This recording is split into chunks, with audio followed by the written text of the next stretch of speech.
Welcome, future medical professionals. Today, we are embarking on an exciting journey into the world of joints, the unsung heroes of our skeletal system. Joints allow us to move, bend, and interact with our environment. We'll start with the basics, then progressively uncover their intricate structures, diverse functions, and clinical significance. Get ready to explore how these crucial connections enable every movement you make. Let's begin with the fundamentals. What exactly are joints, and why are they so important for our body's movement? Joints, also known as articulations, are essentially the meeting points where two or more bones come together, or where bone meets cartilage. Imagine trying to move your arm or bend your knee without these crucial connections. It would be impossible. Their primary role is to allow movement, providing the flexibility our skeleton needs to perform everyday activities. Beyond movement, they also offer support and stability, ensuring our posture is maintained and our body can bear weight effectively. Based on how much movement they allow, we classify joints into three main types. First, we have fibrous joints, which are completely immovable, like the sutures in your skull that fuse your cranial bones together. Next, cartilaginous joints offer limited movement, such as the connections between your vertebrae in the spine, allowing for some flexibility. Finally, synovial joints are the freely movable ones, found in places like your knee or shoulder, enabling a wide range of motion. Understanding these basic types is key to appreciating the complex mechanics of our body. Now, let's test your understanding with a few easy practice questions. Read each question carefully and try to recall the concepts we just discussed. Take your time to select the best answer. Good luck! Ready to go a bit deeper? Let's explore the detailed structures and specific classifications of each joint type. Starting with fibrous joints, we have three distinct subtypes. Sutures are the interlocking, immovable joints of the skull. Syndesmoses connect bones via ligaments or fibrous sheaths, like between your tibia and fibula, allowing slight movement. Gomphoses are unique peg-in-socket joints, exemplified by how your teeth fit into their jaw sockets, held firm by the periodontal ligament. These variations highlight how fibrous tissue provides different degrees of stability. Next, cartilaginous joints also have two main categories. Synchondroses involve hyaline cartilage, often temporary like the growth plates in long bones, which eventually ossify. The joint between your first rib and sternum is another example. Symphyses, on the other hand, feature fibrocartilage pads, like the intervertebral discs between your vertebrae or the pubic symphysis, providing both strength and limited flexibility.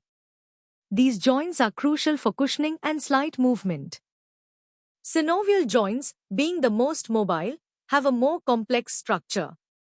They're characterized by articular cartilage covering bone ends for smooth movement, a joint capsule enclosing the cavity, and a synovial membrane that secretes synovial fluid. This fluid lubricates the joint, nourishes the cartilage, and absorbs shock. Ligaments further reinforce the joint, preventing excessive motion.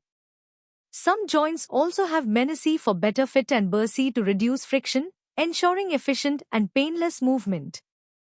Time to challenge your knowledge with 5 medium-level practice questions. These questions require a slightly more detailed understanding of joint structures and classifications. Pause the video, think through each option, and choose the most accurate answer. You've got this. Excellent work so far. Now, let's elevate our understanding to the hard level, exploring advanced classifications, movements, and clinical aspects. Synovial joints are further classified into 6 types based on their articular surfaces and the movements they permit. Plain joints allow gliding, like in your wrist. Hinge joints enable flexion and extension, as seen in your elbow. Pivot joints allow rotation, like the joint between your first to neck vertebrae. Condyloid joints permit angular movements, such as your wrist. Saddle joints, unique to your thumb, offer extensive movement, including opposition. And finally, ball and socket joints, like your shoulder and hip, provide the widest range of universal motion. Each type is perfectly adapted for its specific function. Beyond classification, it's vital to understand the specific movements joints allow. Angular movements include flexion, extension, abduction, and adduction. Rotational movements involve turning a bone around its axis, like pronation and supination of the forearm. We also have special movements unique to certain areas, such as inversion and eversion of the foot, or protraction and retraction of the jaw. These diverse movements highlight the incredible versatility of our joint system. Joint stability is maintained by the fit of articular surfaces, strong ligaments, and most importantly, the dynamic tension provided by surrounding muscles. Unfortunately, joints are also susceptible to various disorders and injuries. Sprains occur when ligaments are stretched or torn, while dislocations involve bones being forced out of alignment. Arthritis, a broad term for joint inflammation, includes conditions like osteoarthritis, a degenerative wear and tear disease where cartilage breaks down. Rheumatoid arthritis is a severe autoimmune disease where the body's immune system attacks its own joint tissues. Gout results from uric acid crystal deposits.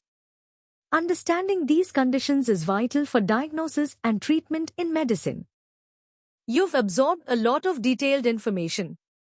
It's time to apply that knowledge to 7 hard-level practice questions.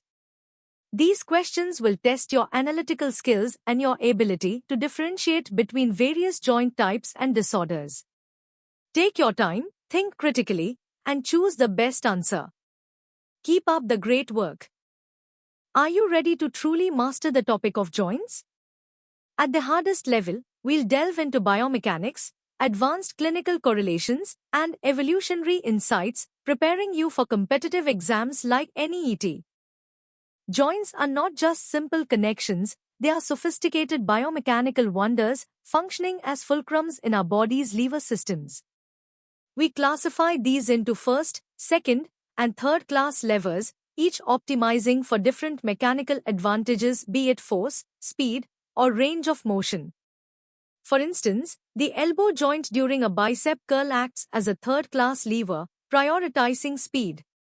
Understanding these lever systems is crucial for analyzing muscle efficiency and predicting injury mechanisms, offering a deeper insight into how our body generates movement and power.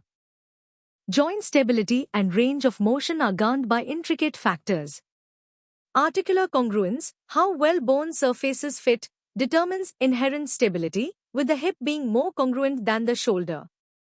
The strength of the joint capsule and ligaments provides passive stability, while muscle strength and tendon placement offer dynamic stability, exemplified by the rotator cuff muscles. Furthermore, proprioception, our body's sense of joint position, continuously feeds information back to the brain, enabling reflex stabilization and coordinated movements, making the system incredibly robust yet adaptable. Let's zoom into articular cartilage. This avascular, annular tissue, primarily hyaline cartilage, is crucial for smooth, low-friction movement and distributing loads. Its unique composition of type 2 collagen and proteoglycans, particularly aggrecan, allows it to resist compression. Synovial fluid plays a dual role in lubrication, with lubricant providing boundary lubrication and hyaluronan facilitating fluid film lubrication, ensuring minimal friction and wear. The limited repair capacity of cartilage makes understanding these mechanisms vital for addressing degenerative joint diseases and exploring regenerative therapies. Synovial fluid analysis, obtained via arthrocentesis, is a cornerstone in diagnosing joint pathologies. Normal fluid is clear and viscous. However, changes in its appearance, viscosity, cell count, and the presence of specific crystals can point to inflammatory conditions like rheumatoid arthritis or gout, or even septic arthritis. Moreover, joints are constantly adapting. Wolff's law states that bone remodels in response to mechanical stress. This principle explains how healthy loading strengthens joints, while excessive stress or immobilization can lead to degradation, impacting clinical strategies for rehabilitation and joint health maintenance. You've now explored the most complex aspects of joints. Let's tackle the first 5 hardest level questions. These are designed to challenge your comprehensive understanding and critical thinking, mirroring the difficulty you might face in competitive exams. Analyze each question thoroughly and apply all the knowledge you've gained. Take your time and push your limits.